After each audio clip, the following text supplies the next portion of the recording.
Political shelter, financial shelter, সব ধরনের shelter তিনি দিয়েছেন, কিন্তু বিশ্বনবীর আদর্শ মানেন নাই।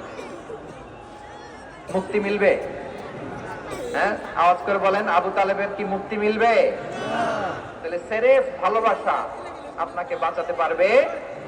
ভালোবাসার পাশাপাশি বিশ্বনবীর আদর্শকে মেনে নেওয়ার দরকার আছে না নাই? তো যারা এই সমস্ত কাজ করেন আমাদের ভাইরা, তাদের জন্য আল্লাহ তাআলার কাছে আমরা হেদায়েতের দোয়া করি। আবার আমি দেখেছি আমার গত সপ্তাহের যশোরের আলোচনার একটা লাইনকে কেন্দ্র করে আমাদের অনেক রাজনীতিবিদ বন্ধুরা অনেক ক্ষুদ্র প্রতিক্রিয়া দেখাচ্ছেন। ওই কথাকে নিজেদের গায়ে টেনে, নিজেদের গায়ে মেখে ওনারা ক্ষুব্ধ হয়েছেন। প্রিয় ভাইয়ের, আমি বলেছিলাম যে একদল খেয়ে গিয়েছে আর একদল খাওয়ার জন্য রেডি হয়ে আছে। তো এখানে কি আমি কোন দলের নাম বলেছি? বাংলাদেশে 48টা প্রায় নিবন্ধিত রাজনৈতিক দল, কোন দলের নাম আমি বলিনি। কথাটাকে আমি জেনারেল রেখেছি। দায়ীদের বৈশিষ্ট্যই এটা, দায়ীরা জেনারেলি কথা বলে, যার যেই মেসেজ নেয়ার তারা সেখান থেকে নিয়ে নেয়।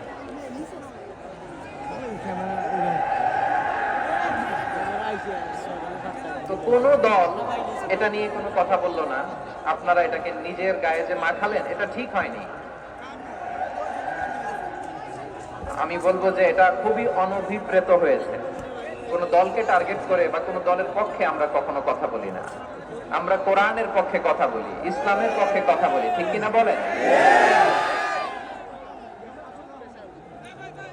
তো একটা জেনারেল কথাকে যদি আমার রাজনীতিবিদ বন্ধুরা নিজেদের গায়ে মাখেন, ক্ষুব্ধ প্রতিক্রিয়া জানান, এতে করে সাধারণ জনগণের কাছে একটা নেগেটিভ মেসেজ যাবে ওনাদের ব্যাপারে।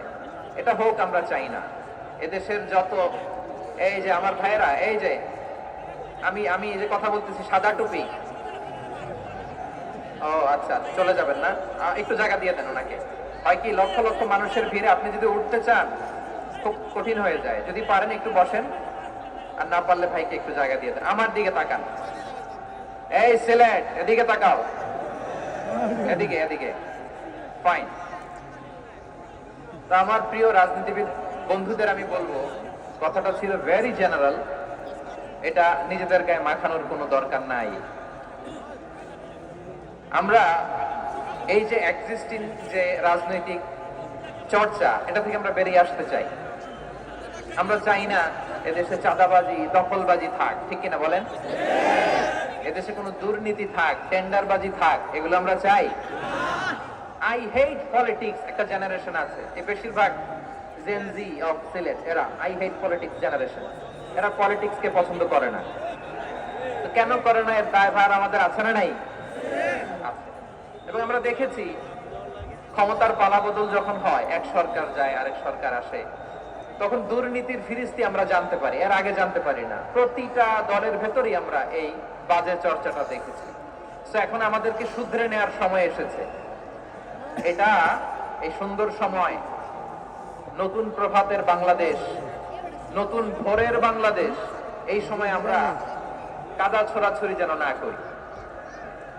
আমাদের শপথ নেওয়ার সময় এসেছে। প্রতিটি দল, নিবন্ধিত 48টি, সবগুলো দলের এখন শপথ নেওয়া উচিত যে আমরা কোনোদিন আর চাঁদাবাজি করব না, টেন্ডারবাজি করব না, দখলবাজি করব না। আমরা সবসময় দেশের পক্ষে থাকি, সবসময় দেশের পক্ষে থাকি। সেই কথাগুলো ছিল ভেরি জেনারেল। যে কথাগুলো আমরা জেনারেলি বলি, এগুলো জেনারেলি আপনারা নেবেন। আমার রাজনীতিবিদ বন্ধুদের কাছে এটাই আমার কামনা। আর এই জাতীয় বার্তা যখন আমরা দেই, তখন যদি আপনি বলেন যে পারলে রাজনীতিতে আসেন, পারলে দল করে দেখান, এটা হইল? আমি কি এরকম কোনো কথা বলেছি? না। আমি একজন মুফাসসিরে কোরআন, আমি একজন আলেম, এর বাইরেও আমার সবচেয়ে বড় পরিচয়, I am a citizen of Bangladesh. আমি বাংলাদেশের একজন সাধারণ নাগরিক। আমার দেশের যে কোনো সমস্যা, যে কোনো ইনকনসিস্টেন্সি, অসঙ্গতি নিয়ে মত প্রকাশের স্বাধীনতা আমার আছে না নাই? আপনারাই তো বাক স্বাধীনতার কথা বলেন, ফ্রিডম অফ স্পিচের কথা বলেন, বাক স্বাধীনতার কথা বলেন। তা আপনারাই যদি আবার কোনো মন্তব্যের কারণে বলেন যে রাজনীতির মাঠে আসেন, দল করেন, দেখি কতটুকু পারেন, এটা ঠিক হবে না। তাই প্রিয় ভাইয়ের আসুন আমরা দল মত নির্বিশেষে কাঁধে কাঁধ মিলিয়ে সোনার বাংলাদেশ গড়ি, দুর্নীতি মুক্ত বাংলাদেশ গড়ি, যে বাংলাদেশের জন্য রক্ত দিয়েছে আবু সাইদ,